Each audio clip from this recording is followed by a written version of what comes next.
Welcome to Meet Your Neighbor, the podcast that highlights the people and stories that make Westbrook Village a truly exceptional community. I'm your host, Steve Merla, local realtor, neighbor, and proud member of this vibrant community. Each episode, we sit down with residents to learn about their careers, life experiences, and what brought them to Westbrook Village. It's a chance to connect, share, and celebrate the unique journeys that shape our neighborhood. Thanks for tuning in. And now, let's meet your neighbor. Today's guest is Brad Nahrstadt. His story is one of early ambition, hard work, and lasting love. Brad knew in 6th grade that he wanted to become an attorney, a dream that never wavered. In this two-part conversation, Brad shares the inspiring journey that took him from a determined young student to a successful corporate defense attorney. He also shares a wonderful story of how he met his wife, fittingly in law school. This is part one of our interview, where Brad reflects on the lessons he learned, the people who inspired him, and the path that shaped the life he enjoys today here in Westbrook Village. Now, let's meet your neighbor. Hey, Brad, how are you? Good, Steve. How about you? Great. So we got Brad here. Now, I want you to correct me if I'm wrong. So the reason I really want to interview you is because I had said before, you were given a gift that I always wanted. And I don't know if I have it right, so I'm going to say it, and you can correct me. Okay, all right. But the story I remember hearing was in 4th grade, an attorney came to your class. He did some kind of presentation. I assume it was bring your dad to work or something. And no one in your family was a lawyer, but you decided that day, I want to be a lawyer. And you did everything, obviously, the rest of your life to become a lawyer. Is that a true story? Yes. Yes. So there's a little twist to it. Yep. So I grew up in Illinois, and in Illinois, in order to graduate from 8th grade, you had to pass a test on the U.S. Constitution.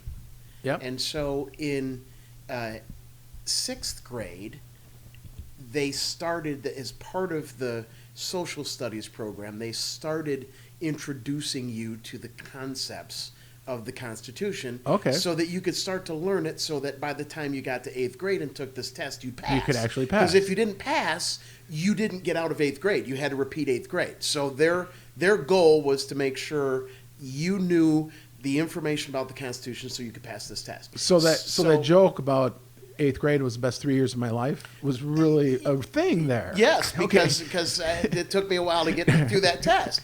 So when we started studying the Constitution, you know, they say that the Constitution is the law of the land. And so right. I thought, incorrectly, that's what lawyers did, that they dealt with the Constitution. Sure. And I thought it was a fascinating topic, so I was like, well, if that's what lawyers do, that's what I want to do. Okay. So, and then we did have, as part of that program, we did have lawyers who would come in and talk to us about the law and about the Constitution. And so right. I was like, okay, I've never met a lawyer. I don't, and I clearly didn't know what they did, right? Because right. I thought there are very few lawyers that deal with constitutional issues. That's right. a very, very small subset of the law. But that's what I thought they did. And I was like, that seems cool to me. So that's what I'm going to do. And I never thought about doing anything else. That's incredible. Yeah. So but do you feel like I feel like that was quite a gift that was given to you to have that decision, because most of us struggle with right. multiple careers, right. Not knowing where to live, what to do. But it's to have that, you had that goal. I think I got lucky. Okay. Because I clearly didn't know what a lawyer really did. And I didn't have anyone I could really ask, because right. no one in my family was a lawyer, and we didn't know any lawyers. So I was blissfully ignorant about what lawyers really do. I say I got lucky because it turns out once I got to law school and figured out what I thought I wanted to do as a lawyer, it happened to fit perfectly with my personality and with what I think my skills were. Sure. So I got lucky because I wound up practicing law for 30 years because this 6th grade kid thought, you know, oh, lawyers deal with the Constitution. It'll be a fun thing for me to deal with. And what did your mom and dad do? My dad was a route salesman for Pepsi-Cola. So he drove a truck and delivered pop to grocery stores, convenience stores, and gas stations. Okay. And my mother was an office manager for a manufacturing company. And how did they respond when you said, "Hey, I'm going to be a lawyer"? They were like, okay, great. Huh. They didn't know where that came from. They're like, all right. Neither one of my parents went to college. I have a twin sister. My twin sister and I were the first people in our family to go to college. Oh, wow. So they had no idea, they knew that, okay, you go to college and then I think you have to go to law school and you have to pass a bar exam. They knew that much. Right. That's really all they knew. They're like, if that's what you want to do, great. Right. Do it. Yeah. That's incredible. Yeah. So, did it come natural to you? I mean, or was it a lot of work? Are you a pretty intelligent guy as far as details and? So I would say college came naturally to me. Okay. Law school did not, because law school was completely different than being in undergrad, being in college. Yeah. I went to a very small school, 700 kids, liberal arts college in Western Illinois, Monmouth College. And I was in classes, most of the time there were 4 kids in the class, maybe 6 kids in the class. I got to know my professors very well. They would give me extra time to do exams. They'd say, we'd all come in for the exam, and they would, pass out the blue books, write in the little blue books. Sure. And they would, some of them would literally say, my office door will be open when you're done with the test, just put the blue books on my desk. Because they knew that I would take more, if they gave me more time, I'd take more time. That was great in undergrad. But it was a real But was problem. it because you weren't comprehending it, or was it because you're just so detailed? Yes, it was because I was so comprehensive that Okay. they knew that I would just keep writing and writing and writing, and so they're like, "We're not going to stop you if you really want to write more. We'll let you, but we're not going to wait around, right? Sure. So when you're done, just put it on my desk in my office, and I'll come back to collect it." That was a real drawback in law school because for a couple reasons. One, in law school, for the most part, law professors are not interested in you as a person or really as a student. They're not interested in being friendly. They teach their classes, they do their research, they write books, they write law review articles. They're not interested in a personal relationship. Why is that? Is it because they're so into themselves? Is it ego driven, or is it a law school fundamental? I think it's more of a they need to publish. So they have to get books published. They have to get law review articles published.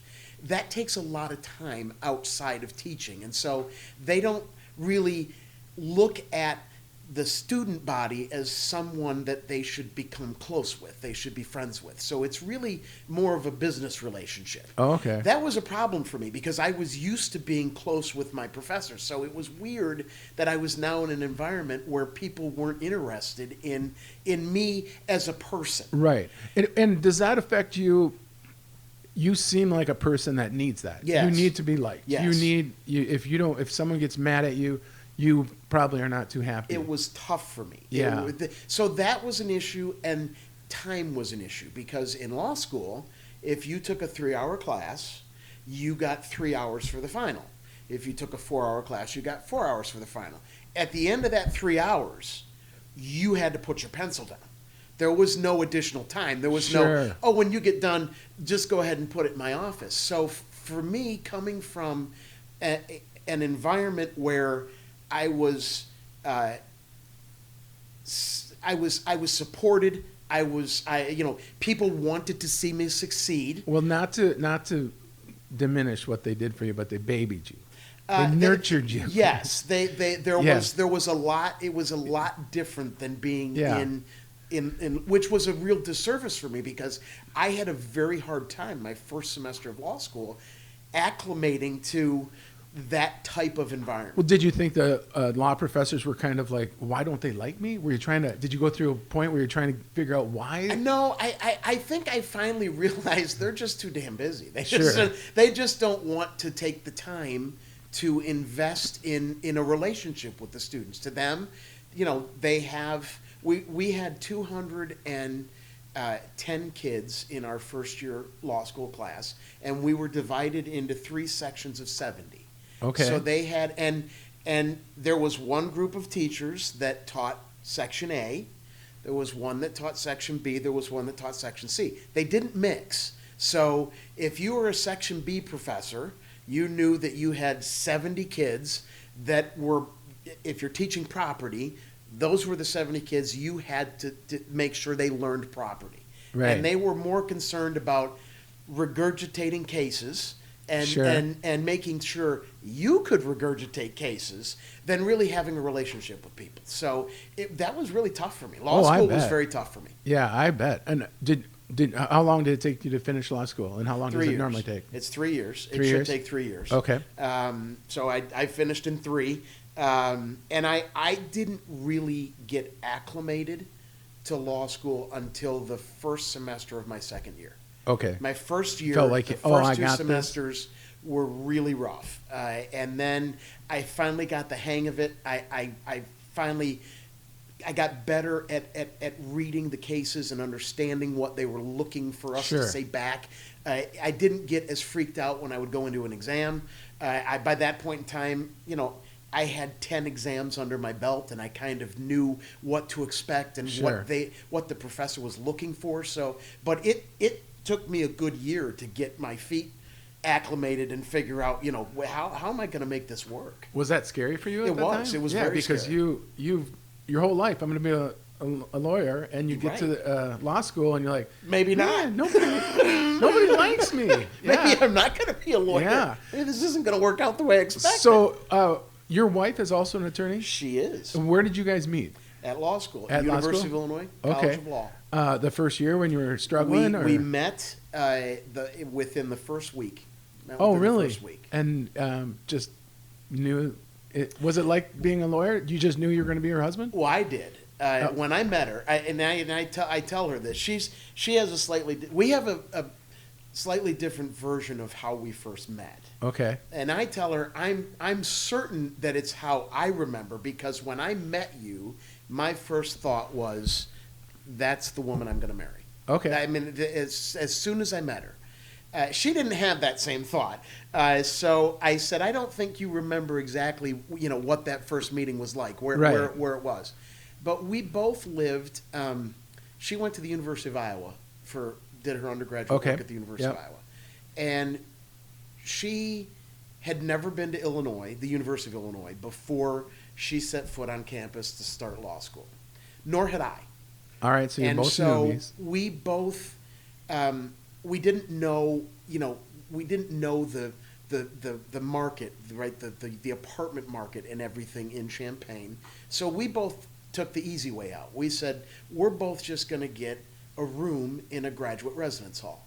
Yeah. So we lived in a graduate residence hall our first year, and what we didn't realize when we made those arrangements, the graduate residence hall did not have a dining facility.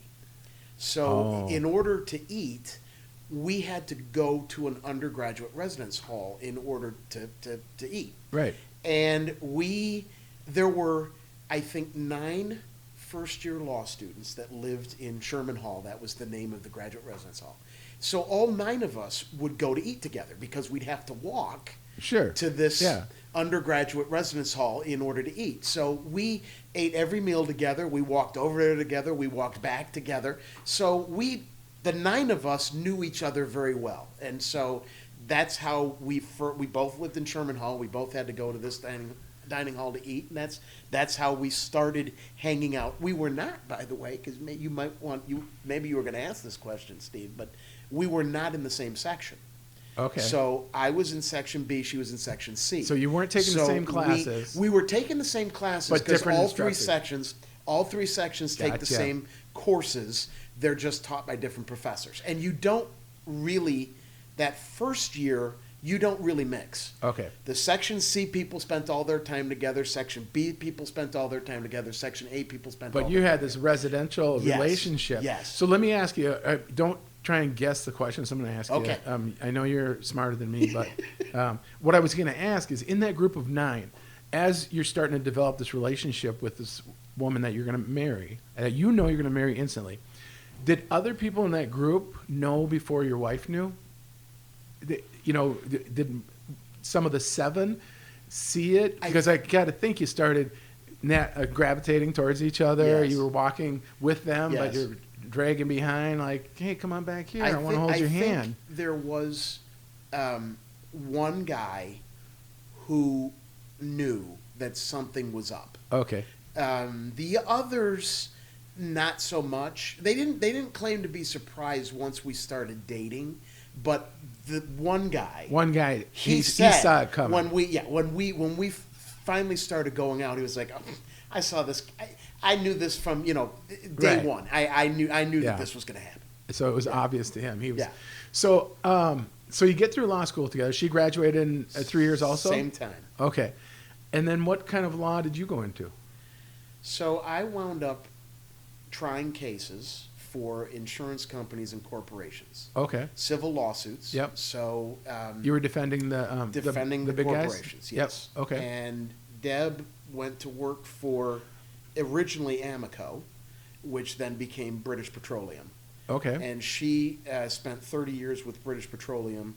But the time that she retired, she was in charge of all of their labor and employment and immigration attorneys in the Western Hemisphere. Oh, wow. Yeah, she's a big deal. She was far outkicked my coverage. Really? Did you? Well, that wasn't hard. And did you stick with that corporate? Yeah. Okay. I So did that was your career. I did that for 28 years. I tried cases for General Electric, Costco, CBS Corporation, Progressive Insurance. Wow, so you had Allstate some Insurance. big deal customers. I had a lot of, and I tried high stakes cases for them in state and federal courts around the country. Wow. So mostly in Illinois, but I would from time to time be asked to handle cases in other jurisdictions, other states. That had to feel pretty satisfying. It was, especially because I did not intend to be a trial lawyer. Really? That is not what I ever envisioned doing. I wound up. I actually, again, I got lucky. Yeah. I got a job with this firm between my second and third year of law school. It was an 80 lawyer trial firm in Chicago. Yeah. And I took the job with them because they did the type of work that I was interested in. They did tort work, the personal injury kind of work. And I didn't think that I would be a good trial lawyer. So I thought, okay, I'll take this summer job with them. Hopefully they'll give me a permanent job. I'll stay there for a couple years. No lawyer ever tries a case within the first couple years. It just doesn't happen. Sure. So I'll learn some stuff, and then I'll go do something else. I'll find, whatever it is I want to do, I'll go do something else. And I wound up, through a weird series of events that I won't share, I wound up working for the guy that founded the firm. So the firm was called Williams, Montgomery & John, and I wound up working for Lloyd Williams. So when you say working for him, what were you? I was assigned to him. Okay, you were assigned to him. I was basically his guy. Yeah. I was his right-hand man. Okay. So If he he would wanted something basically done, say, you're he the would guy. basically say, you go, prepare the case, take the depositions, retain the experts, answer the discovery, do all the things that needs to be done, and if the case needs to be tried, I'll step in at the last minute and I'll try the case. Okay. You'll try it with me, but I'll be the main trial lawyer. And this is when you're still in graduate school, right? No, this was after I had graduated. Okay. You graduated. I wound up So you're now an attorney. getting assigned to him. Yep. He was hands down. If you would have asked in the 90s and into the 2000s, you would have asked anybody in the city of Chicago, I want you to tell me give me a list of the 10 best defense trial lawyers in the city of Chicago. Lloyd would have been at the top of that list. Oh, wow. On anybody's list. Sure. He was Did you know that at the time? I did, only because people had told me when I wound up getting assigned to him. They're like, I can't believe that you got assigned to this guy. Again, I was really lucky. Yeah, I was really lucky. Yeah, because so I was lucky when I met my wife. He was a phenomenal trial lawyer. So I learned to try cases from one of the best people in the city. And I realized after a while that I was actually good at it. Sure. And I liked doing it, so I was like, well, I'll just keep doing it. And So- then 28 years later, So what do you like? So I just want to dig into that a little bit, just because I'm curious. So you like the trial part of it? You like being on stage when it's time to argue the case, or Yes. do you like the detail? Because it seems like back in when you were in school, you loved the comprehensive part of the law. You loved digging in detail after detail after detail. Was that part of it, or was it? that was Now part I get of to it. now I get to get on stage and show my work. But I think for me, the big part was a trial is like a chess match. Okay. And you need to try and think 3 or 4 steps ahead. What do I need to do to get this piece of evidence in? What do I need to do to bar that witness from testifying? What my goal all the time, my goal when I would get in a case was, if it was when I was working for Lloyd, and eventually I became a partner, and Lloyd was like, you don't need me anymore, right? You're Right. you're on your own. You're the guy. You get associates to work for you now, right? And you train Awesome. the next Yeah. generation of lawyers. My goal, anytime I had a case, I would look at the case and I would say, what do I need to do to win this case without going to trial? So, can I get the case dismissed on a motion for dismissal? Can I get judgment entered for my client and a motion for summary judgment, which is basically you put all the evidence out there for the judge and they decide it without having to go to trial? Right. That was always my goal. How can I get rid of the case either on a motion to dismiss or a motion for summary judgment, so my client doesn't have to pay for the expense of actually trying the case? But in doing that, if you did go to court, you had such a strong case. Yes. Because you did all your work. yes, So it's just a combination of the two. what you had to, although that was my game plan, you always had to make sure that if necessary, you could try the case. Right. Because sometimes a plaintiff would say, I might evaluate a case and say, all right, yeah, the defendant probably bears some liability, but I think that the case is worth $200,000. Best day, right? Jury's going to give the plaintiff $200,000. And the plaintiff might come back and say, our demand is $2 million, and we're not going to take a penny less than $2 million. So then the client and I are like, okay, well, if that's the case, then we have to try the case, right? Because Right. you're not willing to pay $2 million. They're not willing to accept $200,000. So we're going to have to ask 12 people sitting in a jury box, Yep. who do you think is right? And now that $200,000 that they were going to offer is going in Brad's pocket. Yes, it is. That's kind of a good little gig. That's a good. The beautiful part about being a defense attorney is I always got paid. Right. Yeah. Because I billed by the hour. Right. And I sent a bill out You're every not month. taking that percentage and the gambling. Right. The plaintiff's attorneys are gambling. Right. If I win, I'm going to take a third. But if they don't win, they get 0. So Right.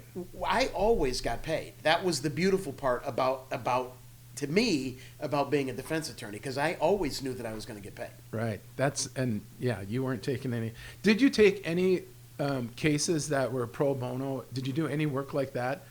Did you do any good? No, I'm kidding. Wow. I would like to think, talk to the people at CBS, they tell you I did a lot of good. No, and I say that in jest because I know that anytime there's Target has a target on its back, right? Costco has a target on its back. There's a lot of malicious lawsuits against big corporations. So I do say that in jest. But did you do it? I mean, you obviously felt good about what you did overall in your career, because you were helping save money.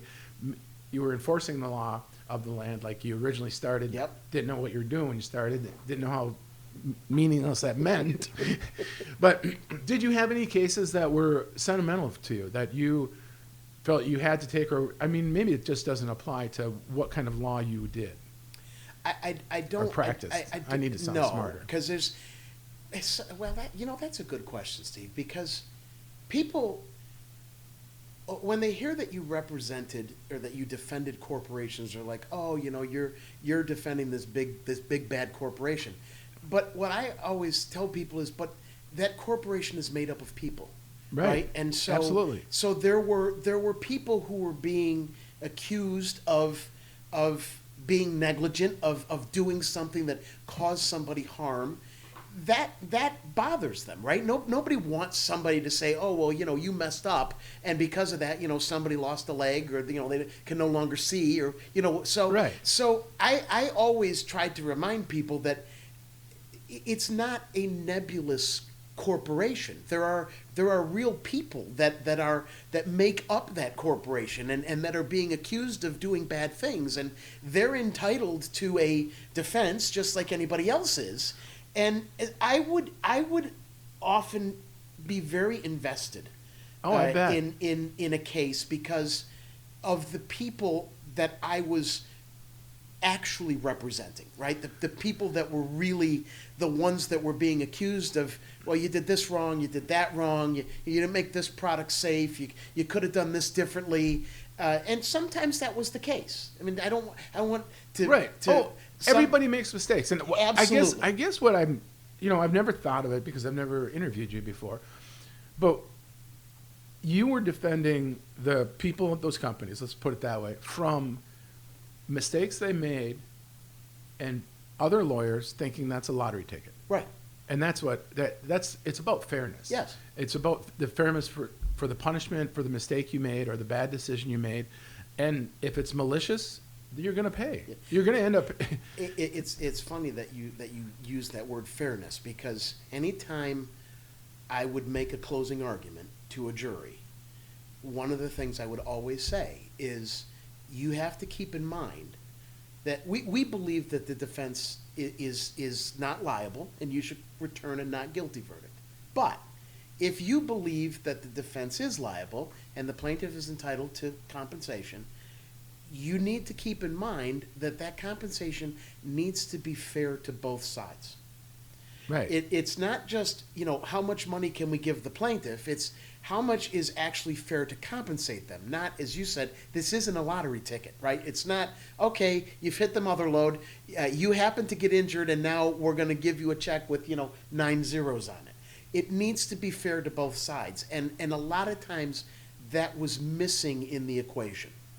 And so I tried to always remind the people in the jury that, we think we've proved our case. We think we've proved that, the defendant's not liable. But if you believe otherwise, you have to make sure that your verdict is fair to both sides. Did you ever get an unfair verdict that you thought was out of line? Yes. And yeah. Yes. Did that hurt? It did. It was actually, it was the first case that I ever helped to try.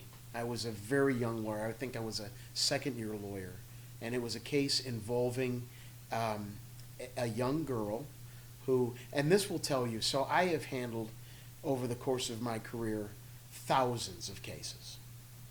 Wow. But I remember the name. This case, that's why it stuck with me.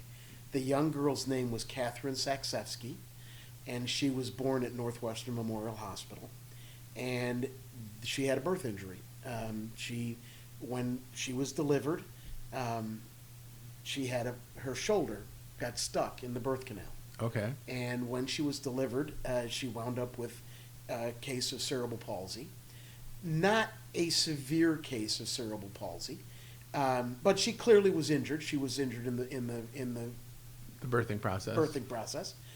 The guy that I was working with on this trial and I were representing Northwestern Memorial Hospital and the nurses that were involved in the delivery. And we believed that there was no negligence in the birth. The jury disagreed and returned a verdict in that case in excess of $6.5 million. Wow. That was in 1993, which at Wow. that time was an exorbitant amount of money. I mean, Right. we were absolutely shocked when they came back with that verdict. And it went up on appeal. We did not win the appeal. And Northwestern wound up, having to pay that verdict. And it was it was traumatic because I bet. it was, we did not believe, we thought that we had a winning case. And B, it was an enormous amount of money. I mean, Wow. it was, outside the realm when we roundtabled set the records. case. It did. Yeah. It made the front page of the Chicago Daily Law Bulletin, which is the daily newspaper for the legal profession in Chicago, Wow. because people were like, "Oh my God!" Really? When Wow. we roundtabled the case before it went to trial, we would ask people, assuming that they find in favor of the plaintiff, what's the top dollar? What's the most that you think they'll get? We had one person who told us $3 million, and we thought they were insane. We were like, $3 million? No way! And so when it came back at 6.5, we were like, oh my God, that one really stuck with me. Wow. Because it was a big verdict, and I'm not going to say that she wasn't injured. She was injured, but not to that extent. But the liability, how do you Yeah. put $6.5 million Yeah, on? and that was the first time that I really understood that sometimes jurors, even though they're told not to, jurors do not ignore their sympathy. Sure. They saw a little girl Yep. who had limited use of her arm, Yep. and they said, what, we're gonna compensate her, and boy did they compensate her. Did you learn a lot from that? I mean, did it affect you in future cases on just the emotional chances you take in that? Yes, and what I really learned was you just never know what 12 people are going to do. Yeah. Because you think, and I'll give you the flip side of that, Steve. I also had cases that I took to trial that I told the client, there's no way we're going to win. Right? The goal Right. in this case is to keep the verdict as low as possible. And we wound up getting a not guilty. And so what I really learned was you just don't know what 12 ordinary people who are sitting in that jury box are going to do. But what does that say about I don't want to get into we're at our limit for the interview already, and I haven't Can't even believe that. peeled this onion. But what does that say about the legal system? I mean, is it flawed, or is it? Do you look at it as the total number of cases, and we're getting a majority of them right? I still think that our system is the best system. Yeah. And I think that 99% of the time, the jury gets it right. Okay. I think there are aberrations. And by the way, aberrations on both sides. Oh, Not just plaintiffs getting huge verdicts, but I think sometimes defendants get verdicts that they shouldn't have gotten. But I think 99% of the time, the jurors get it right. Okay. I think they do the right thing. They take the time to listen to the case. They listen to the evidence. They read the jury instructions. They listen to what the judge tells them. And I think almost all the time, they reach the right decision. All right. I'll give you that then. I mean, you know better than me, 1,000 cases. That means 1 out of 100. You had how many go bad? 10. That went the opposite. Yeah. Okay. That's a pretty good batting average. Yeah, not bad. We're going to end legal talk because I find it fascinating, and I know that I've heard that you've written books, and I'd like to review that in a second podcast. Sure. But I like to keep these at 30 minutes, but I want to talk just touch briefly on how'd you find Westbrook? I mean, you live in Westbrook. This is Meet Your Neighbor. Yeah. How did you find Westbrook coming from? Completely by accident. Really? So we were looking for a winter place. Yep. We were looking for it during COVID. Oh, right? perfect time to shop. So we weren't able to get on a plane. We'd never been in this area. We had a son who went to the University of Arizona, so we had spent time in Tucson. But we knew we didn't want to be in Tucson. So that son, after he graduated from Arizona, went to Chicago, and then he came back and he moved to Scottsdale. So we were like, all right, well, we don't want to buy a place in Scottsdale, a little too pricey. So So my wife started looking, and we knew we wanted a place that had amenities, right? That had And Westbrook does. pools and clubs and all that stuff. And so we started looking at places, and we were looking at Sun City, and my wife has a cousin who lives here, and she said, you don't want to go to Sun City. It's old. You Yeah. guys would not fit in there. So she asked her cousin, well, is there a place, a 55 plus community that, has, she's like, well, I've heard a lot of people that have moved to Westbrook Village said it's really nice. Look there. So she looked online and she was like, this place looks really nice. And so I swear, bought our place without ever setting foot in it. Really? Are you happy? Love it. Love it? Almost every day we say, again, boy, did we get lucky. Yeah. We love all of Westbrook. We love the neighborhood that we live in. We've got great neighbors. It's very convenient. Right Yeah. off the 101, you can get really anywhere within, 35, 40 minutes. It's beautiful. Yeah, It's they do a just- great job. I mean, everyone hates HOAs, but our HOA keeps the neighborhood value and the Phenomenal community. job. Yes, We cannot get over how we really did luck out that Yeah. we, without having set foot in the place. Do you is pickleball your favorite thing to do in Westbrook? That's my favorite thing to do. Do you think you'll ever get better? I maybe in another year or two. I'm hoping to get a little bit better. Yeah, you're still an undergraduate when it comes to pickleball, just so you know. Yeah, I love pickleball. I love the whole community. So, but yeah, no, I love playing pickleball against you. I still have marks from the last time we played, Well, so don't worry. It's only because I'm not that good yet. I can't figure out how to Well, make the ball go. we're where it gonna should go. we're gonna agree to have another podcast because I want to hear more about Deal. you being an author. I love talking to smart people. I'll hopefully find one someday. But it was just a joke. Go ahead, you can laugh. All right, you good? Yep. All right. Thanks, Steve. Hey, thank you, man. It's been a lot of fun. Yeah. See ya. Thank you for listening to the Meet Your Neighbor podcast. If you enjoyed today's conversation, be sure to subscribe so you never miss an episode. And feel free to share this podcast with friends and fellow neighbors. Until next time, take care and keep connecting.